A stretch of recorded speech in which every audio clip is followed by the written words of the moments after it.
Noong bata pa ako, ayaw kong makipag-usap o bumati sa mga tao, kaya madalas sabihin ng mga magulang, kapamilya at kaibigan ko na may mali sa batang ito. Mahina siguro ang ulo niya. Nagsasabi rin ang matatanda ng mga bagay, gaya ng, tingnan mo kung gaano katalino at nakakatuwa ang kapatid mo. Pero ikaw, sobrang pulpol. Unti-unti, nagsimula akong maramdaman na wala akong halaga, na ako ang pinakamababa sa lahat ng mababa. Hindi rin ako nangahas magsalita ng kahit ano sa paaralan, kasi natatakot akong pagtawanan ng iba ang pagsasabi ko ng mga estupidong bagay. Sobrang naiinggit ako sa mga taong magagaling magsalita at matatalino, at inakala ko na gusto ng lahat ang mga taong gaya nila. Noong maging mananampalataya ako, sa simula ay kabadong-kabado akong magbahagi tungkol sa salita ng Diyos sa mga pagtitipon. Natatakot ako na hindi ako makakapagbahagi ng maayos at napagtatawanan ako ng iba. Kaya hindi ako masyadong nagsasalita sa mga pagtitipon. Madalas na pinapalakas ng iba ang loob ko para magbahagi pa ako. At kapag nagiging bukas sila at nagbabahagi sila ng kanilang karanasan at pagkaunawa, nakikita ko na walang tumatawa sa kanila. Binawasan nito ang pakiramdam na napipigilan ako, kaya nagsimula akong mas magsalita pa. Kinalaunan, nahalal ako bilang isang mangangaral na mangunguna sa ilang iglesia. Talagang sorpresa ito para sa akin. Para maging isang mangangaral ang isang taong gaya ko na hindi magaling magsalita, pakiramdam ko, ito ay biyaya ng Diyos. Kailangan kong gawin ang trabahong ito sa abot ng aking makakaya at tuparin ang layunin ng Diyos para sa akin. Isang beses, isinaayos ng isang leader na ako at ang dalawa pang mangangaral ay magtipon kasama niya. Nakita ko na ang ibang mangangaral ay labis na may kaliwanagan sa kanilang pagbabahagi ng salita ng Diyos at na nagsalita sila sa isang napakalohikal na paraan. Nainggit talaga ako sa kanila at naisip ko, kumpara sa kanilang kakayahan at husay sa pagsasalita, walang-wala ako. Bakit ba sobrang pulpul ko? Ni hindi ko kayang magsalita ng maayos. Medyo nanghina ang loob ko dahil sa mga kaisipang ito. Kahit na nagtamo ako ng kaunting kaliwanagan noong pinag-iisipan ko ang salita ng Diyos, nang maisip ko kung gaano kahirap para sa akin ang pag-oorganisa ng mga sasabihin ko. Natakot akong mapagtawanan, kaya hindi na ako nangahas na magbahagi. Bukod pa roon, kinalaunan ay nagkaroon ako ng ilang problema sa gawain. Kaya nauwi akong nabubuhay sa isang negatibong kalagayan. Tinanggap ng hindi ako magaling at na hindi ko magagawa ng maayos ang tungkulin na ito. Wala ring nakukuhang magagandang resulta ang gawain. Pagkatapos ng ilang panahon, inilipat ako mula sa tungkulin na ito at ginawa akong tagapangasiwa ng isang iglesia lang. Noong magsimula akong magtrabaho kasama ang dalawang kapatid mula sa iglesyang ito, hindi ko naramdaman na sobrang di maganda ng pagganap ko. Napaka-aktibo ko sa aking tungkulin at nararamdaman ko ang pagbibigay liwanag at paggabay ng banal na espiritu. Hindi nagtagal, isang kapatid ang nagpasyang magbitiw dahil hindi siya makatapos ng anumang tunay na gawain. At isa pang kapatid ang inilipat sa ibang tungkulin dahil kulang siya ng kakayahan. Pagkatapos nito, napili sina Brother Jiang Tong at Sister Anching para maging mga kapareha ko. Nalaman ko na ang paraan ni Jiang Tong ng pagbabahagi tungkol sa kanyang karunungang batay sa karanasan ay napaka-praktikal at napakalinaw at na may mahusay siyang kakayahan. Nagawa rin ni Anqing na lumutas ng mga tunay na problema sa pamamagitan ng kanyang pagbabahagi sa mga pagtitipon. Habang tinitingnan ko ang kanilang mga kalakasan, nakaramdam ako ng malalim na imperioridad. Kalaunan, habang nagdidiskusyon tungkol sa gawain, napansin kong palagi akong masyadong maingat at nakikiayon na lang ako sa kung anumang sinabi nila. Minsan alam kong hindi akma ang kanilang mga pananaw at gusto kong sabihin iyon. Pero agad kong naiisip ang mababa kong kakayahan at ang kakulangan ko ng husay sa pagtingin sa mga bagay. Kaya binabaliwala ko na lang ang sarili kong opinyon. Gayon din, sa ilang pagkakataon, hindi nila sinang-ayunan ang mga pananaw ko na nagpatibay sa pagkaramdam ko na kulang ako at naging dahilan para bawasan ko pa ang pagpapahayag ko ng aking sarili. Pasibo pa nga ako sa ilang pangunahing gampanin kasi nag-aalala ako na maaantala ang gawain kung hindi maayos ang trabaho ko. Isang beses, iminungkahi ni Jiang Tong na ilagay si Sister Jiang Kan sa pangangasiwa ng gawain ng pagdidilig.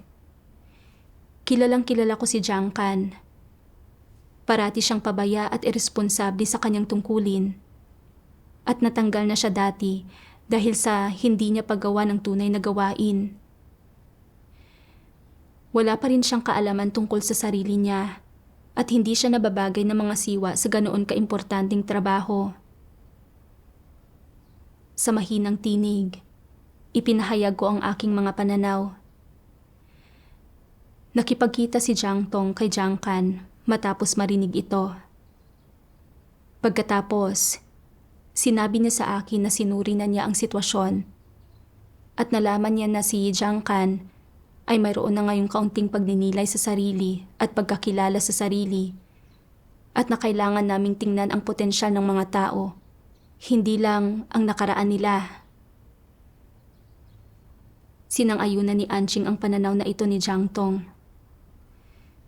Pakiramdam ko ay hindi pa matagal na leader si Jiang Tong. Hindi pa niya naaarok ang ilang prinsipyo at hindi niya masyadong kilala si Jiang Kan. Hinuhusgahan niya si Jiang Kan base sa isang pakikipagpulong lamang at maaaring hindi tumpak ang kanyang paghusga. Gusto kong irekomenda na suriin niya kung paano ginagawa ni Jiang Kan ang tungkulin niya. Uhusgahan siyang muli pagkatapos makausap ni Jiang Tong ang ibang tao na nakakakilala ng husto kay Jiang Kan. Pero naisip ko, may mahusay na kakayahan si Jiang Tong at nagagawa niyang lumutas ng ilang problema. Siguro naman, matutukoy ni Jiang Kan ang mga problema niya pagkatapos makipagbahaginan kay Jiang Tong. Saka, ibinigay na rin naman ni Anqing ang pagsang-ayon niya. Kulang ang kakayahan ko at hindi ko malinaw na nakikita ang mga bagay-bagay. Pinakamainam na manahimik na lang ako. Kaya, hindi na ako nagpumilit pa. Hindi naglaon. Natanggal uli si Jiang Kan dahil hindi siya gumawa ng tunay na gawain. Nang makita kong naantala at naapektuhan ang gawain ng pagdidilig, nalungkot ako talaga. Kung naging mas mapilit ang ako noong simula at nagbatay sa mga prinsipyo para magbahagi kay Jiang Tong, hindi sana kami nagkaroon ng ganitong klase ng problema. Bagaman nakonsensya ako, hindi ako nagnilay sa problema ko. Noon lang may ilan pang bagay na nangyari na sa wakas ay nagnilay ako sa sarili ko. Sa isang pagtitipon, inirekomenda ni Jiang Tong si Brother Jiang Yi bilang leader ng grupo sa pagdidilig. Sa tingin ko, Kahit masigasig si Jiang Yi, kasi simula pa lang niyang manalig at hindi pa malinaw sa kanya ang katotohanan ng mga pangitain. Pakiramdam ko, dapat linangin muna siya dahil baka maging masyadong mabigat na responsibilidad ang agad na pagiging leader ng isang grupo. Kaya inilahad ko ang aking mga pananaw sa bagay na ito. Pero sa gulat ko, sinabi sa akin ni Jiang Tong, "Bakit bang hirap mong pasayahin at humahadlang ka? Hindi ba pwedeng makipagpulong muna tayo sa kanya at maimbestigahan siya?" Pagkarinig sa sinabi niya, napahiya ako at sobrang nalungkot. Naisip ko, may mahusay na kakayahan si Jiang Tong at alam niya kung paano magtrabaho. Mahina ang kakayahan ko at hindi ko makilatis ang mga tao at bagay. Kung ipipilit ko ang opinyon ko at mahahadlangan nga talaga ang gawain, paano na? Pinakamainam na huminto na lang ako sa pagpupumilit. Pagkatapos ng pagtitipon, inisip ko ang sinabi ni Jiang Tong at sobrang nalungkot ako. Pakiramdam ko ay hindi ako kwalipikado para sa trabahong ito. Kaya dapat siguro ay kilalanin ko ang aking mga limitasyon at magbitiw na ako agad. Matapos malaman ito, tinulungan ako ng leader batay sa kanyang karanasan. Sa pagbabahagi ng leader, nagsimula akong pagnilayan kung bakit palaging gusto kong magbitiw at kung bakit lagi akong nabubuhay sa ganoong kalagayan ng kawalang loob. Kalaunan, nabasa ko ang salita ng Diyos. Lahat ng tao ay may ilang maling kalagayan sa loob nila, gaya ng pagiging negatibo, kahinaan, kawalan ng pag-asa at karupukan. O mayroon silang masasamang intensyon, o palagi silang nababagabag ng kanilang pagpapahalaga sa sarili, mga makasariling pagnanais at pansariling interes. O iniisip nila na may mahina silang kakayahan at dumaranas sila ng ilang negatibong kalagayan. Magiging napakahirap para sa iyo na matamo ang gawain ng banal na espiritu kung palagi kang namumuhay sa ganitong mga kalagayan. Kung mahirap para sa iyo na matamo ang gawain ng banal na espiritu, magiging kaunti ang mga aktibong elemento sa loob mo at lilitaw ang mga negatibong elemento at guguluhin ka. Palaging umaasa ang mga tao sa kanilang sariling kalooban para supilin ang mga negatibo at masamang kalagayang iyon. Ngunit gaano man nila ito supilin, hindi nila ito maiwawaksi. Ang pangunahing dahilan nito ay dahil hindi lubusang matukoy ng mga tao ang mga negatibo at masamang bagay na ito. Hindi nila makita ng malinaw ang diwa ng mga iyon. Kaya nagiging napakahirap para sa kanila na maghimagsik laban sa laman at kay Satanas. Dagdag pa roon, palaging naiipit ang mga tao sa mga negatibo, malungkot at malubhang kalagayang ito at hindi sila nananalangin o tumitingala sa Diyos. Sa halip ay iniraraos lang nila ang mga ito. Bilang resulta, hindi gumagawa sa kanila ang banal na espiritu at dahil dito ay hindi nila nauunawaan ang katotohanan, wala silang landas sa lahat ng kanilang ginagawa at hindi nila nakikita ng malinaw ang anumang bagay. Luminaw sa akin ang mga bagay-bagay dahil sa pagbabasa ng salita ng Diyos. Ang pangunahing dahilan kung bakit palagi akong nasa isang negatibo at mapanglaw na kalagayan ay dahil nagagapos ako ng mga bagay na gaya ng banidad at makasariling mga pagnanais. Madalas, kapag nagbabahagi na ng salita ng Diyos sa mga pagtitipon, nakakapulot ako ng kaunting kaliwanagan. Pero Parati kong nararamdaman na hindi ako mahusay magsalita at magpahayag ng mga bagay-bagay. Sobrang nag-aalala ako na hindi ako makakapagbahagi ng maayos at bababa ang tingin ng iba sa akin. Kaya hindi ako nagsasalita ng kahit ano, na dahilan kaya nawala ang aking kaliwanagan. Nang makita ko kung gaano kahusay ang kakayahan at kung gaano kagaling magsalita ang ibang mga mangangaral at kung gaano kapangit ang pagpapahayag ko ng sarili ko, inisip ko na sobrang hina ng kakayahan ko at nahiya ako. Pagkatapos, naging negatibo ako at walang sigla sa aking tungkulin. Wala akong nakuhang anumang resulta at sa huli ay inilipat ako. Ganito rin ngayon. Nakita ko na mahuhusay ang kakayahan ng mga kapareha ko at mas magagaling silang magbahagi kaysa sa akin. Sa mga pagdidiskusyon tungkol sa trabaho, takot na takot akong mapahiya o maliitin dahil sa hindi pagsasalita ng maayos. Kaya hindi ko na lang sinasabi ang nasa isip ko. Minsan, kapag hindi tinatanggap ang mga tama kong ideya, hindi ako nangangahas na panindigan ang aking mga pananaw. At iniisip ko na lang na huwag mapahiya.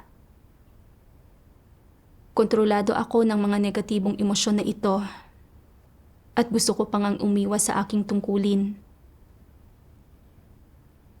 Naglagay talaga ako ng sobrang importansya sa banidad at pagpapahalaga sa sarili.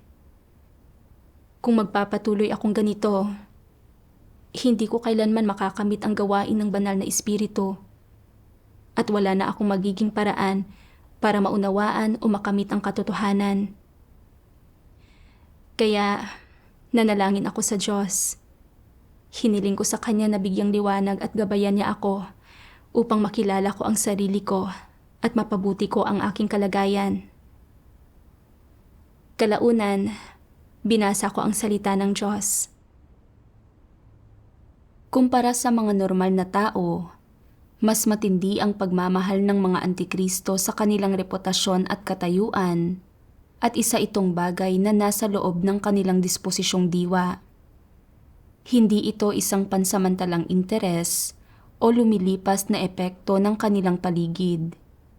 Ito ay isang bagay na nasa kanilang buhay, nasa kanilang mga buto, kaya ito ay kanilang diwa.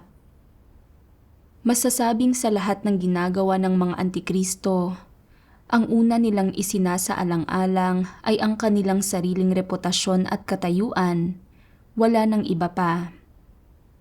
Para sa mga antikristo, ang reputasyon at katayuan ang kanilang buhay at ang kanilang panghabang buhay na mithiin. Sa lahat ng kanilang ginagawa, ang una nilang isinasaalang-alang ay, ano ang mangyayari sa aking katayuan at sa aking reputasyon? Ang paggawa ba nito ay magbibigay sa akin ng magandang reputasyon?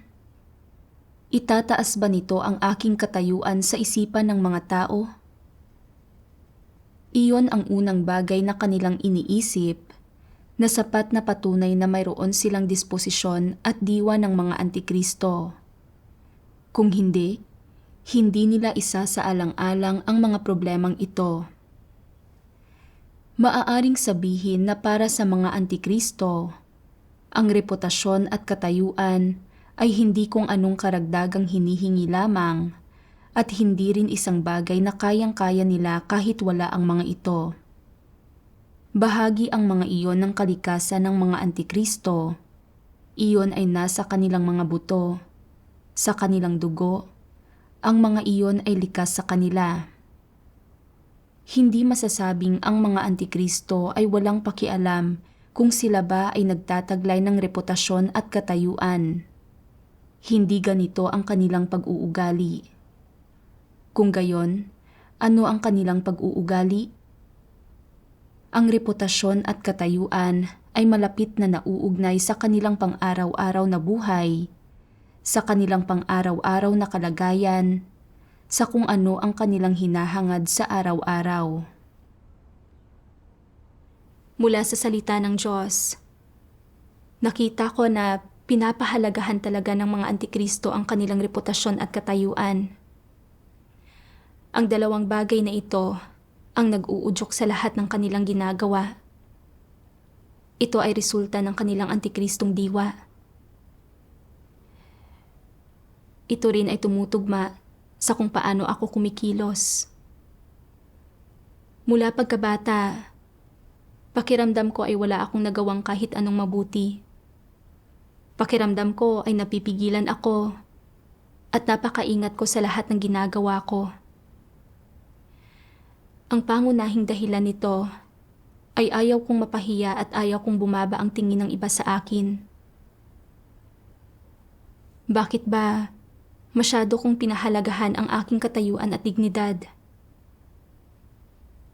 Ang pinakaugat na mga dahilan ay ang mga satanikong lason gaya ng kailangan ng mga tao ang kanilang pagpapahalaga sa sarili tulad ng pangangailangan ng puno sa balakbak nito at iniiwan ng tao ang kanyang pangalan saan man siya maglagi tulad ng pagputak ng gansa saan man ito lumipad na naging dahilan kaya sobra kong pinahalagahan ang aking banidad. Gusto ko lang mag-iwan ng magandang impresyon sa iba at naniwala ako na ito ang tanging paraan para magkaroon ng kabuluhan ang buhay. Kaya kahit nasaan man ako o sino man ang kasama ko, kung may posibilidad na mapapahiya ako, pipiliin kong tumakas palayo. Nang sa gayon ay mapoprotektahan ko ang aking dignidad at katayuan. Habang nagtatrabaho kasama si Jiang Tong, nakita ko na tinanggihan ang pananaw ko at pakiramdam ko ay napahiya ako. Nag-alala ako na kung mananatili ako bilang isang leader, mas mapapahiya pa ako. Kaya gusto kong ilipat ako ng leader. Ang totoo, kung mas masusing titingnan, biyaya ng Diyos na ako ay maging isang leader. Dapat ay isinaalang-alang ko ang kanyang layunin, nilutas ang mga tunay na problema ng iba, at prinotektahan ang gawain ng iglesia. Pero hindi ko inisip kung paano gagawin ng maayos ang tungkulin ko, kundi kung paano lang protektahan ang aking dignidad at katayuan. Nang mawala sa akin ang mga bagay na ito, naging negatibo ako at huminto sa pagsisikap. Wala talaga akong konsensya o katuwiran. Sa panlabas, hindi ako nakikipagpaligsahan para sa katayuan. Ninanggagambala ng gawain ng iglesia gaya ng isang antikristo. Pero sa napaka-importanting bagay gaya ng pagpili ng mga tao, hindi ako nangangahas na sumunod sa mga prinsipyo at iniingatan ko ang aking dignidad at katayuan sa lahat ng pagkakataon. Ang ipinakita ko ay disposisyon ng isang antikristo. Napagtanto ko ang tindi ng aking problema, kaya nanalangin ako at nagsisi sa Diyos. Pagkatapos nito, inilahad ko ang aking kalagayan sa isang sister at binigyan niya ako ng ilang salita ng Diyos para basahin ko. Sabi ng makapangyarihang Diyos, paano dapat sukatin ang kakayahan ng mga tao? Dapat itong sukatin batay sa antas ng pagkaarok nila sa mga salita ng Diyos at sa katotohanan. Ito ang pinakawastong paraan ng paggawa nito. Ang ilang tao ay magaling magsalita, mabilis mag-isip, at bihasang-bihasa mga siwa ng ibang tao. Ngunit kapag nakikinig sila sa mga sermon, hindi nila kailanman nagagawang maintindihan ang kahit na ano. At kapag nagbabasa sila ng mga salita ng Diyos, Hindi nila nauunawaan ang mga ito. Kapag nagsasalita sila tungkol sa kanilang patotoong batay sa karanasan, palagi silang bumibigkas ng mga salita at doktrina. Ibinubunyag ang mga sarili nila bilang mga baguhan lamang at ipinapadama sa iba na wala silang espiritual na pangunawa. Ang mga ito ay mga taong may mahinang kakayahan. Masasabi ba ninyong may kakayahan si Pablo? Sa anong klase nabibilang ang kakayahan ni Pablo? Ito ay napakabuti. Nakapakinig na kayo ng napakaraming sermon, ngunit hindi pa rin kayo nakakaunawa. Maituturing bang napakabuti ng kakayahan ni Pablo? Hindi. Ito ay mahina. Bakit mahina ang kakayahan ni Pablo? Hindi niya kilala ang kanyang sarili at hindi niya nauunawaan ang mga salita ng Diyos. Ito ay dahil hindi niya nauunawaan ang katotohanan. Narinig din niya ang mga sermon ng Panginoong Hesus at sa panahong gumawa siya ay naroon din, syempre, ang gawain ng banal na espiritu.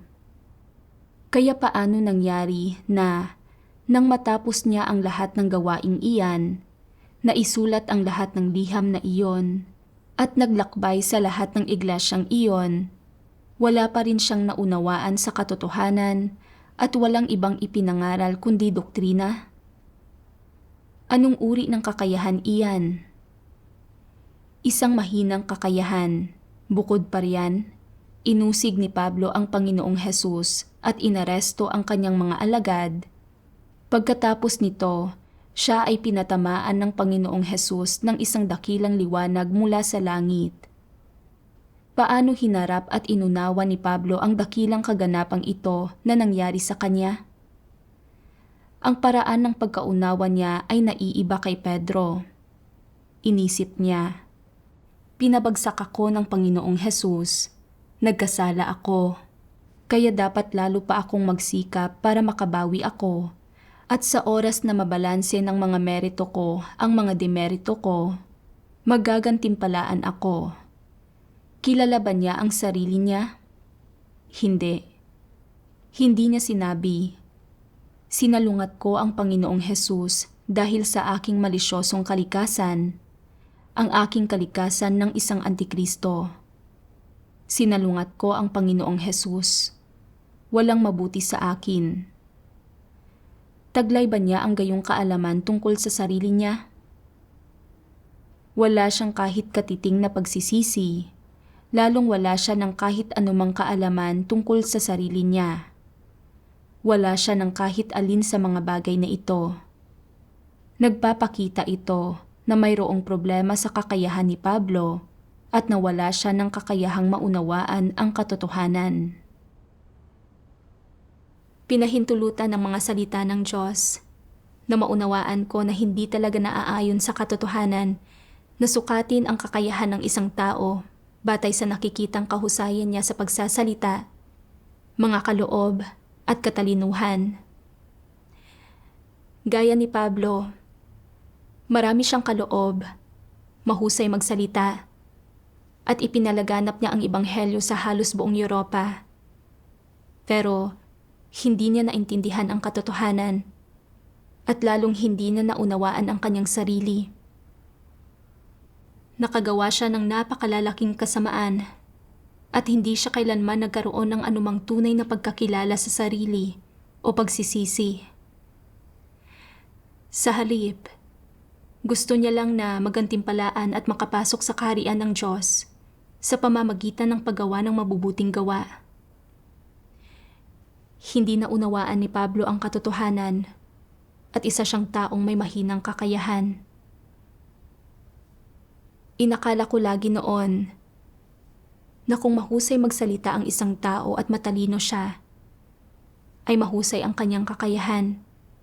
Kaya parati kong hinuhusgahan ang aking sarili batay sa pamantayan na ito. Kapag hindi ko naaabot ang pamantayang ito, iniisip ko na kulang ang aking kakayahan at na hindi ako maaaring maging isang leader. Pagkatapos, kapag nagkakaproblema ako, hindi ko hinahanap ang katotohanan para malutas ang mga ito, kundi nagiging negatibo ako at nawawalan ng sigasig, at ang mga problemang malulutas ko sana ay nanatiling hindi nalulutas. Naging napakahangal ko sa hindi ko pag-unawa sa katotohanan. Kahit na hindi mahusay ang aking kakayahan, kaya kong unawain ang salita ng Diyos at minsan natutukoy ko ang tiwaling disposisyon na aking ipinapakita. Nagawa ko ring magbatay sa salita ng Diyos para lutasin ang mga paghihirap na dinaranas ng iba sa kanilang buhay pagpasok. Kaya hindi naman sa hindi ko kayang gampanan ang aking tungkulin. Nang mapagtanto ko ang mga bagay na ito, medyo nagbago ang aking saloobin at nagagawa ko na ng normal ang aking tungkulin. Kinalaunan, nabasa ko ang 2 sipi ng salita ng Diyos na mahusay na naglalarawan sa aking kalagayan. Sabi ng makapangyarihang Diyos, may ilang tao na noong bata pa, ordinaryo ang kanilang hitsura, hindi mahusay magsalita at hindi masyadong mabilis mag-isip, kaya hindi naging kanais-nais ang mga komento sa kanila ng ilang miyembro ng kanilang pamilya at ng ibang tao sa lipunan. Sinasabi ng mga ito na mahina ang utak ng batang ito, matagal makaintindi at hindi maayos magsalita. Tingnan ninyo ang mga anak ng iba. Sa husay nilang magsalita ay madali nilang nakukumbinsi ang mga tao. Samantalang ang batang ito ay nakasimangot lang buong araw. Hindi niya alam ang sasabihin kapag nakakasalamuhan ng mga tao. Hindi alam kung paano ipapaliwanag o pangangatwiranan ang sarili niya kapag may nagawa siyang mali, at hindi natutuwa sa kanya ang mga tao. Mahina ang utak ng batang ito. Ganito ang sinasabi ng mga magulang, kamag-anak at kaibigan at ng mga guro niya. Ang ganitong kapaligiran ay nagdudulot ng partikular at hindi nakikitang panggigipit sa gayong mga individual. Sa pagdana sa ganitong mga kapaligiran, hindi namamalayang nagkakaroon siya ng partikular na uri ng mentalidad. Anong uri ng mentalidad? Iniisip niya na hindi kaaya-aya ang kanyang hitsura, hindi gaanong kanais-nais, at na kahit kailan ay hindi natutuwa ang mga tao na makita siya. Naniniwala siya na hindi siya mahusay sa pag-aaral, na mahina ang utak niya, at palagi siyang nahihiya na buksan ang kanyang bibig at magsalita sa harap ng ibang tao. Sa sobrang hiya niya, ay hindi siya nakapagpapasalamat kapag may ibinibigay sa kanya ang mga tao. Iniisip niya, bakit ba laging umuurong ang dila ko? Bakit ang galing magsalita ng ibang tao? Hangal lang talaga ako. Pagkatapos lumaki sa gayong kapaligiran, unti-unting nangingibabaw ang mentalidad na ito ng pagiging mas mababa. Nagiging palagi ang emosyon ito na gumugulo sa puso mo at pumupuno sa iyong isipan. Ikaw man ay malaki na, marami ng karanasan sa mundo, may asawa na at matatag na sa iyong propesyon, at anuman ang iyong katayuan sa lipunan, itong pakiramdam ng pagiging mas mababa na itinanim sa iyong kapaligiran habang lumalaki ka ay imposibleng maiwaksi. Kahit matapos mong manampalataya sa Diyos at sumapi sa iglesia, iniisip mo pa rin na pangkaraniwan ang hitsura mo, mahina ang intelektual mong kakayahan, hindi ka maayos magsalita at walang kayang gawin. Iniisip mo, gagawin ko na lang kung ano ang kaya ko. Hindi ko kailangang mag-asam na maging leader. Hindi ko kailangang maghangad ng malalalim na katotohanan. Magiging kontento na lang ako sa pagiging ang taong pinaka-hindi mahalaga at hahayaan ko ang iba na tratuhin ako sa anumang paraang naisin nila. Kapag malalim na nakatanim sa iyong puso ang mga damdamin ng pagiging mas mababa, bukod sa may matinding epekto ito sa iyo, pinangingibabawan din ng mga ito ang iyong mga pananaw sa mga tao at bagay-bagay at ang iyong asal at mga kilos. Kaya paano tinitingnan ng mga taong iyon na pinangingibabawan ng mga damdamin ng pagiging mas mababa ang mga tao at bagay-bagay? Itinuturing nila na mas mahusay ang ibang tao kaysa sa kanila at iniisip din nilang mas mahusay sa kanila ang mga antikristo. Kahit na may masasamang disposisyon at masamang pagkatao ang mga antikristo, tinatrato pa rin nila ang mga ito bilang mga tao na dapat tularan at mga huwarang mapagkukuhanan ng aral. Sinasabi pa nga nila sa kanilang sarili, bagamat mayroon silang masamang disposisyon at pagkatao, matalino sila at mas mahusay sila sa gawain kaysa sa akin. Komportable nilang naipapakita ang kanilang mga kakayahan sa harap ng iba at nakapagsasalita sila sa harap ng napakaraming tao nang hindi namumula o kumakabog ang dibdib. Talagang malakas ang loob nila. Wala akong binatbat sa kanila. Hindi ako ganoon katapang. Ano ang nagdulot nito? Sa katunayan, dapat sabihin na ang isang dahilan ay na naapektuhan ng iyong mga pakiramdam ng pagiging mas mababa ang iyong paghusga sa mga diwa ng mga tao, pati na ang iyong perspektiba at pananaw pagdating sa pagturing sa ibang tao. Hindi ba't ganito ang nangyayari? Kaya paano nakakaapekto ang mga pakiramdam ng pagiging mas mababa sa kung paano ka umaasal? Sinasabi mo sa sarili mo, ipinanganak akong mangmang nang walang mga kaloob o kalakasan at mabagal akong matuto sa lahat ng bagay. Tingnan mo ang taong iyon. Bagamat minsan ay nagdudulot siya ng mga pagkagambala at kaguluhan at kumikilos ng pabasta-basta at walang ingat, kahit papaano ay mayroon siyang mga kaloob at kalakasan. Saan ka man magpunta, siya ang uri ng tao na nais gamitin ng mga tao at hindi ako ganoon. Sa tuwing may anumang nangyayari, ang una mong ginagawa ay hatulan ang iyong sarili at ilayo ang iyong sarili. Anuman ang issue, umaatras ka at umiiwas na magkusa at natatakot kang umako ng responsibilidad. Sinasabi mo sa iyong sarili, ipinanganak akong hangal. Saan man ako magpunta, walang natutuwa sa akin. Hindi ko pwedeng ilagay ang sarili ko sa alanganing sitwasyon. Hindi ko dapat ipakitang gilas ang aking mga mumunting abilidad. Kung irerekomenda ako ng isang tao, pinatutunayan niyon na maayos naman ako. Pero kung walang magrerekomenda sa akin, hindi tama na magkusa akong sabihing kaya kong akuin ang trabaho at gawin ito ng maayos. Kung wala akong kumpiyansa sa sarili ko tungkol dito, hindi ko pwedeng sabihin na may kumpiyansa ako. Paano kung magkamali ako? Ano na lang ang gagawin ko? Paano kung mapungusan ako? Talagang mapapahiya ako. Hindi ba't nakakahiya iyon? Hindi ko maaaring hayaan na mangyari iyon sa akin. Tingnan mo, hindi ba't nakaapekto ito sa iyong asal? Ang iyong saloobin at asal ay medyo naiimpluwensyahan at nakokontrol ng iyong mga pakiramdam ng pagiging mas mababa.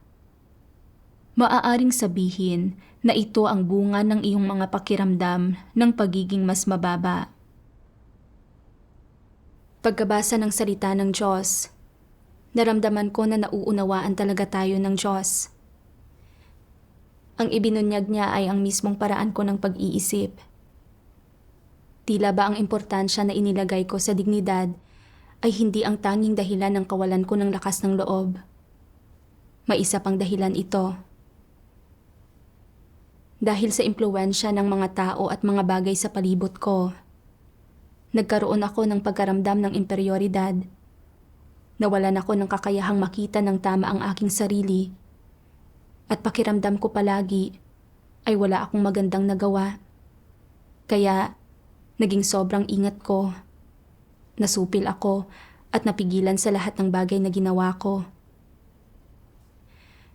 Naalala ko kung paanong ayaw kong magsalita noong bata pa ako.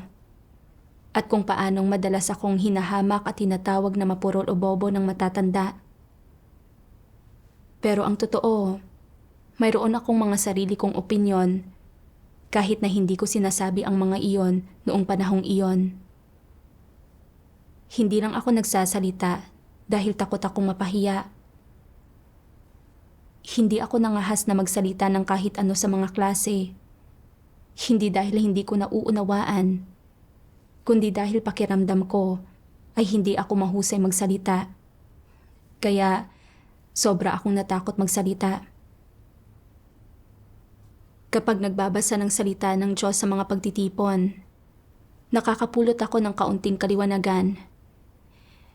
Pero kapag naiisip ko na kulang ako sa husay sa pagsasalita, hindi na ako nangangahas na magbahagi. Gayun din, nang makita kong hindi sumusunod si Jiang Tong sa mga prinsipyo kapag namimili ng mga tao, gusto ko siyang paalalahanan tungkol doon. Pero nang maisip ko kung gaano kahusay ang kanyang kakayahan at kung paanong wala akong nagawang anumang mabuti, tinanggihan ko na lang ang aking mga ideya nang hindi tinitingnan, tinatalakay o higit pang sinusuri ang mga bagay-bagay. At bilang resulta, nagkaroon ng maraming kawalan sa gawain. Nabuhay ako ng may inferiority complex at nagkaroon ako ng isang pasibo at negatibong saloobin sa lahat ng bagay. Hindi ko hinuhusgahan ang aking sarili o ang iba ayon sa salita ng Diyos, kundi ayon lamang sa aking sariling mga pananaw. Nangingibabaw ang pagkaramdam ko ng imperioridad sa paraan ko ng pagtingin sa mga bagay-bagay at sa mga tao. At naimpluwensyahan nito ang aking panghusga at ang aking landas ng paghahangad. Ang pagkaramdam na ito ng imperioridad ay nakapinsala ng matindi sa akin. Agad-agad pagkatapos nito, nagbasa ako ng higit pang salita ng Diyos. Itong emosyon mo na ito ay hindi lamang negatibo. Upang maging mas tumpak, sa katunayan ay salungat ito sa Diyos at sa katotohanan. Maaaring isipin mo na isa itong emosyon sa loob ng normal na pagkatao, pero sa mga mata ng Diyos, hindi lang ito simpleng usapin ng emosyon. Sa halip, isa itong pamamaraan ng pagsalungat sa Diyos. Isa itong pamamaraan na may tanda ng mga negatibong emosyon na ginagamit ng mga tao para labanan ang Diyos, ang mga salita ng Diyos, at ang katotohanan. Matapos mabasa ang mga salita ng Diyos, nakita ko ang seryosong kalikasan ng pagkaramdam ng imperioridad at ang pinsalang idinudulot nito, at na pareho lang ang pinsalang na idudulot nito sa isang tao kumpara sa isang tiwaling disposisyon. Ang pamumuhay ng may ganitong uri ng inferiority complex ay isang direktang pagsalungat sa Diyos at sa katotohanan. At kung hindi ito malulutas, sisirain ito ang pagkakataon ng isang tao na maligtas. Nabitag ako ng pagkaramdam na ito ng imperioridad mula pa pagkabata. At parati kong nararamdaman na wala akong anumang nagawang mabuti. Kapag napapaligiran ako ng mga taong partikular na may mahuhusay na kakayahan, nakikita ko ang sarili ko na lalo pang kulang. Pakiramdam ko ay nasusupil ako at nasasaktan. At sinisisi ko ang Diyos sa hindi niya pagbibigay sa akin ng mahusay na kakayahan o katalinuhan. Hindi ako masaya sa mga pagsasaayos ng Diyos at tumanggi akong tanggapin ang mga iyon na talagang pagsuway sa Diyos.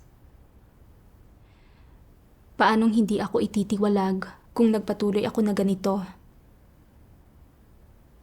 Nang mapagtanto ko ang mga bagay na ito, noon ko lang naramdaman sa wakas na napakadelikadong mabuhay ng may inferiority complex, na hindi ako pwedeng magpatuloy ng ganito at na kailangan kong iwaksi ang ganitong damdamin.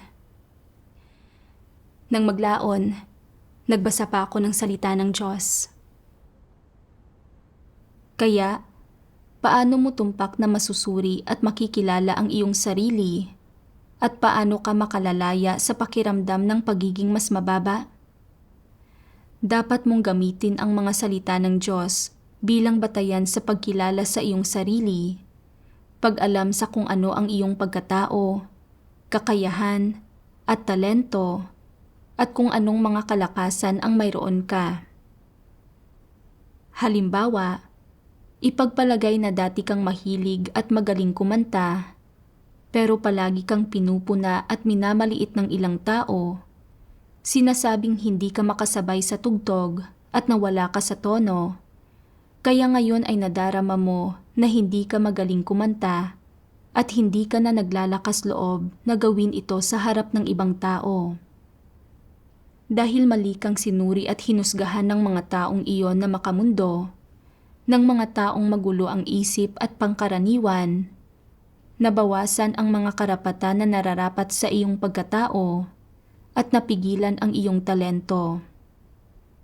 Bilang resulta, ni hindi ka na naglalakas loob kumanta ng isang awitin at matapang ka lang na nakakakanta ng malaya at malakas kapag walang tao sa paligid at nag-iisa ka. Dahil karaniwan ay nararamdaman mo na masyado kang napipigilan, kapag hindi ka nag-iisa, hindi ka nangangahas na kumanta ng awitin.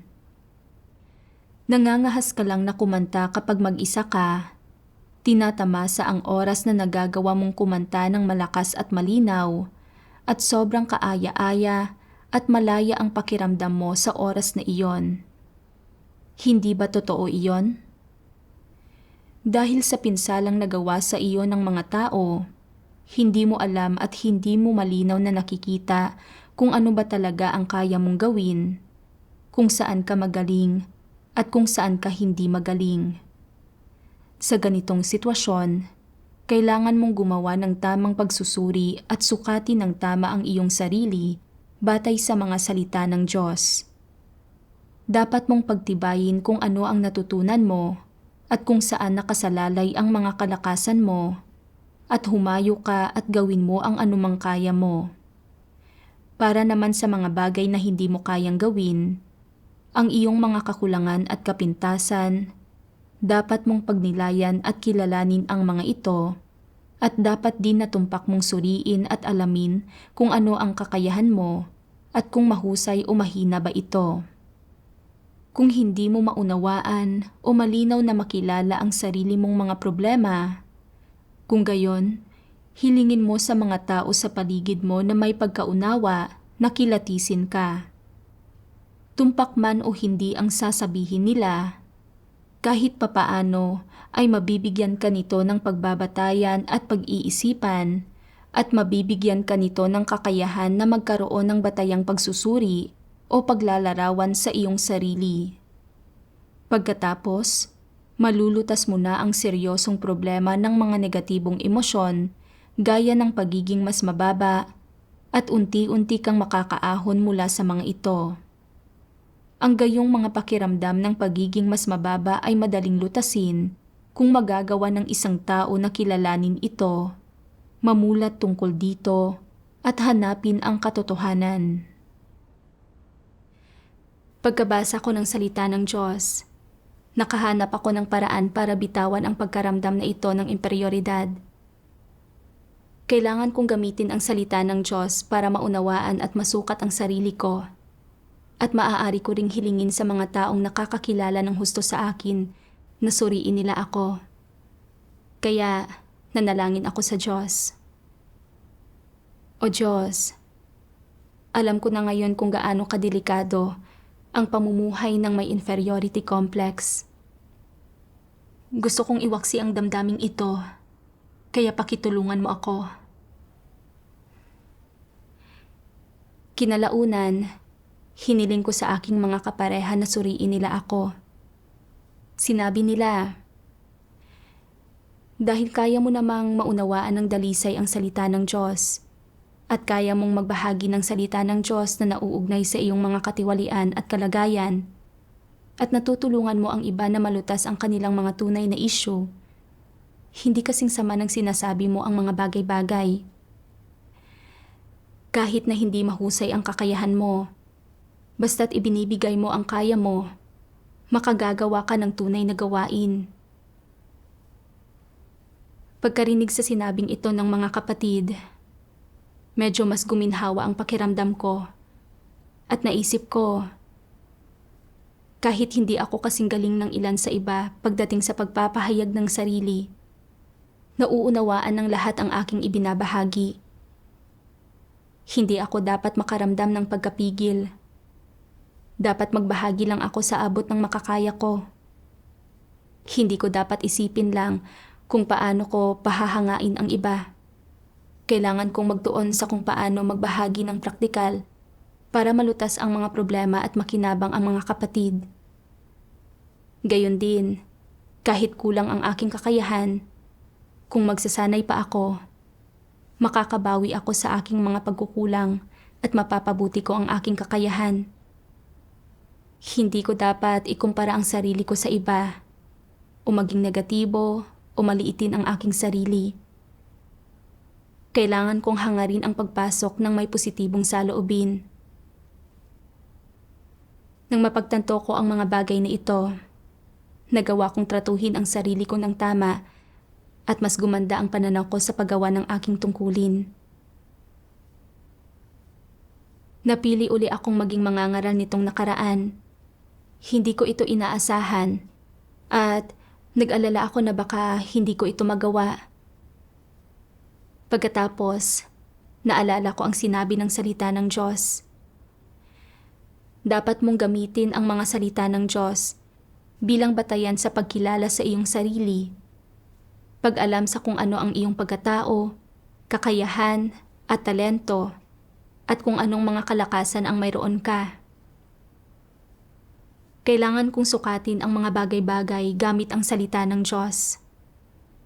Ang dahilan kung bakit hindi ko nagampanan ng maayos ang tungkuling ito dati ay hindi dahil sa kakulangan ng kakayahan. Ang pangunahing rason nito ay dahil nabuhay ako ng may inferiority complex. Hindi ko ginawa ang makakaya ko para makipagtulungan at hindi ko nakamit ang gawain ng banal na espiritu. Hindi ako pwedeng patuloy na mabuhay ng nakararamdam ng imperioridad. Iniisip ang aking dignidad at kalagayan. Dahil pinili ako ng aking mga kapatid, dapat kong gawin ang makakaya ko para makipagtulungan at kung may mga bagay na hindi ko nauunawaan, sasandig palalo ako sa Diyos at hihingi ng tulong mula sa iba.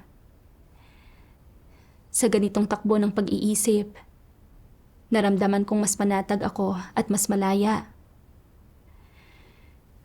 Hindi nagtagal, isang kapatid na nangangasiwa sa gawain ng Ebanghelyo ang dumating para suriin ang aming gawain. Nakita ko na napakagaling niya sa trabaho niya at sa pagbabahagi ng katotohanan at pinunan niya ang maraming paglihis at pagkalingat sa aming gawain. Natakot ako na baka sabihin niyang hindi ako magaling. Pero agad kong napagtanto na isinasaalang-alang ko na naman ang dignidad ko at katayuan. Kaya nanalangin ako sa Diyos para maghimagsik laban sa aking sarili. At ginusto kong mas matuto pa mula sa kapatid na ito at makabawi sa aking mga pagkukulang. Pagkatapos nito, habang nagdidiskusyon tungkol sa gawain, hindi ako nagpigil sa pagpapahayag ng aking mga pananaw at sa pamamagitan ng pakikipag-ugnayan sa kanya, nagkaroon ako ng ilang landas ng pagsasagawa. Sa pamamagitan ng gabay ng salita ng Diyos, nakawala ako sa pagkakagapos ng aking inferiority complex.